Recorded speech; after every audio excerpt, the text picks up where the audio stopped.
time for another video. And this one also has to be said. You meet a new client and you ask them if they have talked to a lender, if they're pre-approved, and they're like, yeah, I have. And you look at the pre-approval letter and it just so happens to be from some crappy lender online or some rando lender in the state that you've never heard of, never worked with. What do? I realize that most people don't want to ruffle feathers, especially right now. You know, some people don't have a lot of business, so you're kind of taking whatever you can get. But I don't find that as an excuse, because you're going to ruffle a lot more feathers if your lender falls through. So what do you say to those people? Because again, you want to just present to them why they need to talk to someone that you know, like, and trust, who you know no matter what is going to get you to the finish line. What I would suggest you say to those people is, I realize you've gone through this process. I know it's not always easy, but I don't know who this person is. I don't know if they're reputable. They could be telling you you're going to have one rate and they're going to give you something completely different. I want you to work with someone that's going to protect all of our money. So as we're going through these transactions, not only are they going to have your best interest as the client, they're also going to be watching out for my best interest as the agent.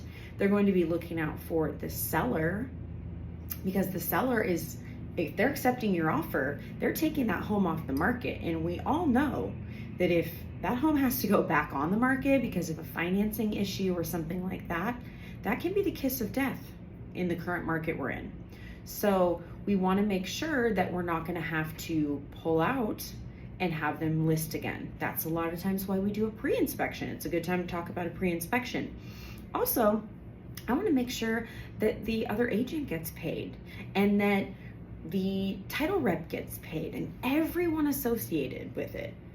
You want to be the person that is really making sure and protecting their money. And when you have a random pre-approval, I can't guarantee that. So I don't feel confident going in making offers. I do want you to talk to a person that I trust. Of course, it should be me, but you know. And it's just a simple conversation of explaining to them, like, your earnest money's at stake. There's a lot, this is a huge legal binding contract.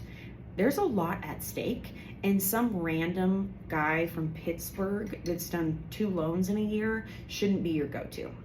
So this has happened. I've had clients come to me even when they're rate shopping and they're like, well, I found this guy or I found this. Usually they're telling them a rate that is just not going to be possible because they're either charging them too many points, they're hiding it in origination fee, they don't have things properly input on the loan estimate they're showing them.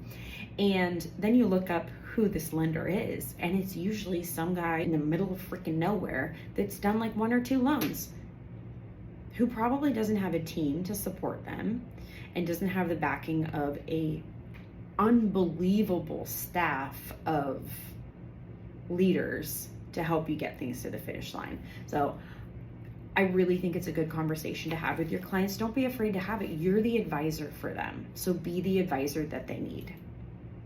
And then send them to me.